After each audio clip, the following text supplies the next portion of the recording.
Maka Allah Subhanahu wa Ta'ala mengutus Nabi Syeds alaihissalam untuk pergi ke seluruh penjuru alam semesta untuk membuat batasan alam jin, setan, dan alam manusia. Assalamualaikum warahmatullahi wabarakatuh. Sahabat yang dirahmati Allah, jin adalah makhluk gaib yang tidak kasat mata. Mereka bisa melihat manusia, tapi tidak sebaliknya. Namun ada yang mengatakan kalau dulu manusia ternyata bisa melihat jin.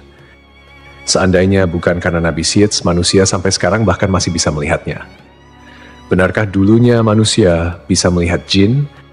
Mengapa hal ini dikaitkan dengan Nabi Syeds? Tonton dan simak video ini hingga akhir agar tidak ada kesalahpahaman dalam memahami isi cerita. Nabi Syeds adalah salah satu nabi utusan Allah Subhanahu wa Ta'ala. Nabi Syeds adalah putra Nabi Adam dan tidak termasuk dalam 25 nabi dan rasul yang tersebut dalam Al-Quran. Imam Ibnu Katsir mengatakan dalam Qasas Al-Anbiya, Syeds artinya anugerah Allah. Nama tersebut diberikan karena Nabi Adam dan Siti Hawa mendapatkan karunia putra tersebut setelah terbunuhnya Habil di tangan saudaranya sendiri, Qabil. Kisah terbunuhnya Habil oleh Qabil ini telah diabadikan oleh Allah Subhanahu wa Ta'ala melalui firman-Nya dalam Al-Quran Surat Al-Maidah ayat 27. Bacakanlah Nabi Muhammad kepada mereka berita tentang dua putra Adam dengan sebenarnya. Ketika keduanya mempersembahkan kurban, kemudian diterima dari salah satunya, Habil, tidak diterima dari yang lain, Qabil. Dia, Qabil, berkata, sungguh aku pasti akan membunuhmu. Dia, Habil, berkata, sesungguhnya Allah hanya menerima amal dari orang-orang yang bertakwa. Qabil bisa disebut sebagai awal mula angkara murka di muka bumi setelah Nabi Adam alaihissalam diturunkan ke dunia. Karena perbuatannya itu, Qabil harus menanggung dosa yang terus mengalir sampai hari kiamat. Rasulullah Shallallahu Alaihi Wasallam bersabda, tidaklah dibunuh satu jiwa dengan zalim, melainkan dosa pembunuh itu akan ditanggung pula oleh anak Adam yang bernama Qabil, karena dialah yang pertama memberi contoh pembunuhan. Hadis riwayat Bukhari dan Muslim. Hal senada juga disampaikan Rasulullah Shallallahu Alaihi Wasallam, barang siapa memulai perkara baik yang disyariatkan maka baginya pahalanya dan pahala orang yang mengikutinya sampai terjadinya hari kiamat. Dan barang siapa yang mulai perkara jelek maka baginya dosanya dan dosa orang yang mengikutinya sampai terjadinya hari kiamat. Hadis riwayat Muslim.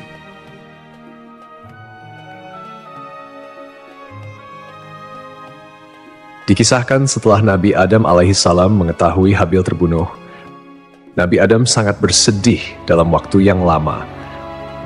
Maka Allah Subhanahu wa Ta'ala berfirman kepadanya, hai Adam, sampai kapan tangisan dan kesedihan ini? Sesungguhnya aku akan memberikan pengganti dari anak itu untukmu dengan anak yang terpercaya dan akan menjadi seorang nabi. Dari keturunannya akan kunjadikan para nabi hingga hari kiamat. Tandanya adalah dia akan dilahirkan sendirian, tidak mempunyai saudara sekandung, dan apabila lahir anak itu, berilah ia nama Syeds. Seperti yang kita ketahui bahwa sebelumnya, setiap kali melahirkan, Hawa selalu melahirkan anak kembar. Namun, kelahiran Nabi Syeds tidak memiliki saudara kembar.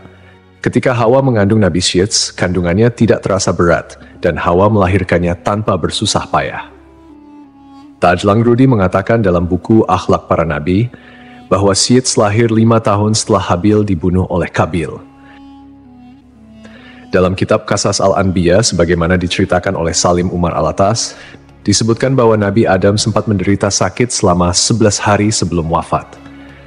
Saat masih sakit, Nabi Adam berwasiat kepada Syeds untuk meneruskan wasilah kenabian. Syeds menerima beberapa wasiat dari ayahnya, termasuk perintah untuk memerangi Qabil yang durjana. Nabi Adam juga memberitahukan kepada Syeds tentang akan terjadinya topan dan kehancuran alam. Selain itu, diajarkan pula kepadanya tentang waktu-waktu ibadah dalam sehari semalam. Dikeluarkan juga seutas tali dari sutra yang memuat gambaran tentang para nabi dan orang-orang yang akan menguasai dunia. Tali tersebut diturunkan kepada Adam dari surga dan diberikannya kepada Syeds untuk dilipat dan disimpan di dalam tabut, sejenis peti yang harus terkunci. Adam lalu mencabut beberapa lembar rambut dari janggutnya dan meletakkannya ke dalam tabut sambil berkata, hai anakku, ambillah rambut-rambut ini dan bawalah bersamamu ketika menghadapi urusan yang penting.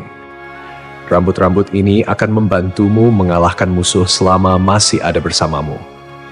Apabila engkau melihat rambut-rambut tersebut memutih, maka ketahuilah bahwa ajalmu telah dekat dan engkau akan meninggal pada tahun itu. Kemudian Nabi Adam mencopot cincinnya dan memberikannya kepada Syed serta menyerahkan tabut dan suhuf yang telah diturunkan kepadanya. Adam berkata, "Wahai anakku, perangilah saudaramu Kabil. Sesungguhnya Allah akan menolongmu untuk mengalahkannya."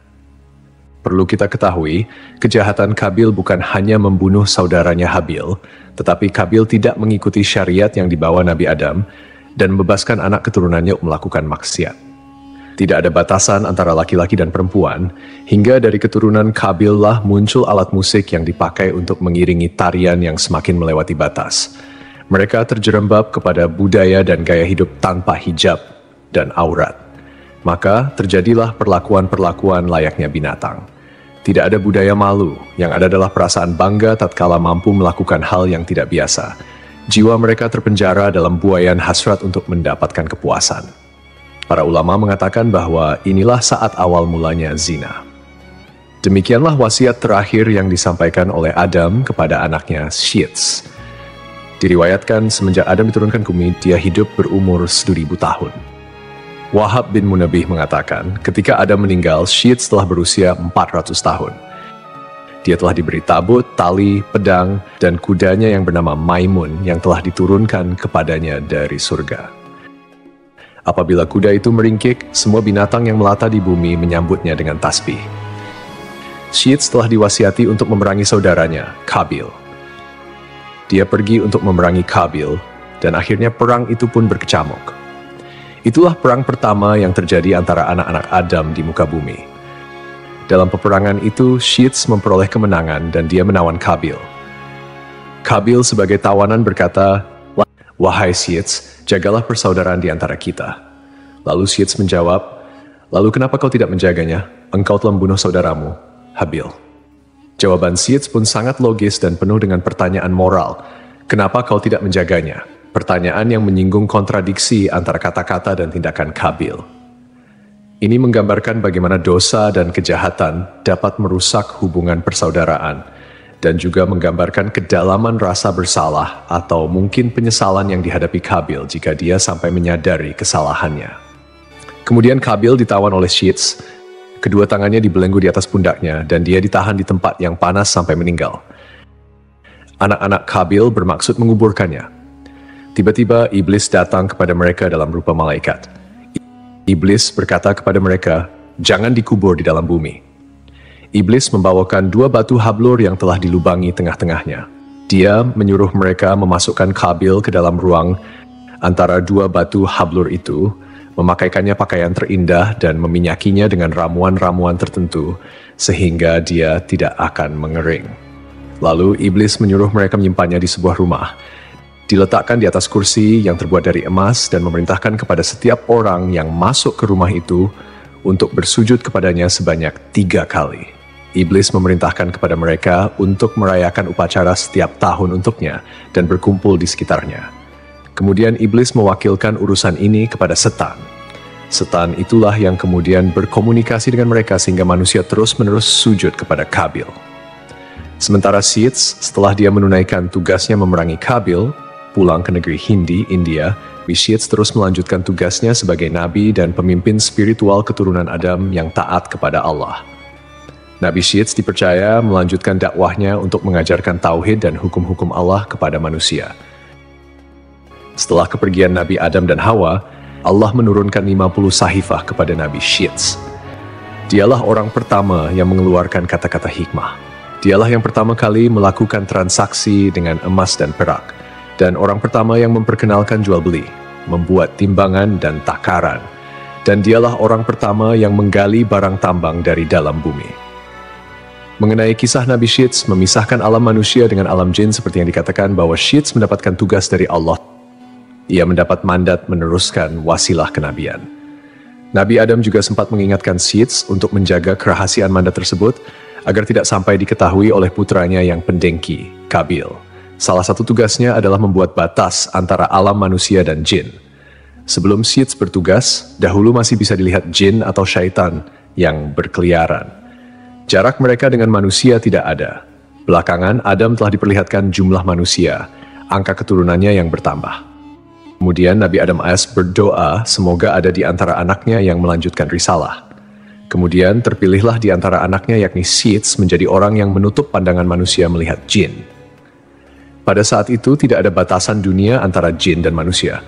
Dan hal tersebut menjadikan manusia bisa melihat jin yang sedang beraktivitas layaknya manusia. Akan tetapi, berkat doa dari Nabi Sits, salah satu anak Nabi Adam manusia kini tidak bisa lagi melihat jin dan memisahkan antara dunia jin dan manusia. Kisah tersebut perlu dikaji lebih mendalam mengenai sumber-sumber yang syahih yang dapat dipercaya. Tidak ada riwayat atau kisah spesifik yang secara langsung menghubungkan beliau dengan peristiwa ini. Dalam Islam, jin adalah makhluk gaib yang diciptakan oleh Allah dari api tanpa asap, dan mereka memiliki dunia mereka sendiri yang berbeda dengan manusia. Tidak ada keterangan yang sahih yang menjelaskan bahwa ada masa tertentu di mana manusia bisa melihat jin secara umum dan kemudian kemampuan itu hilang. Pada dasarnya, manusia memang diciptakan dengan keterbatasan dalam hal penglihatan terhadap makhluk gaib seperti jin. Hal ini adalah bagian dari ujian di dunia, di mana manusia harus beriman kepada yang gaib, tak terlihat, termasuk keberadaan jin, malaikat, dan hal-hal yang tidak tampak oleh mata. Dalam ajaran Islam, manusia bisa melihat jin hanya jika Allah menghendakinya, misalnya melalui kejadian-kejadian tertentu atau sihir yang dilarang. Namun, ini bukanlah sesuatu yang umum atau diceritakan secara spesifik dalam sejarah Nabi Sits. Wallahu a'lam bishawab. Hanya Allah yang mengetahui kebenaran yang sesungguhnya.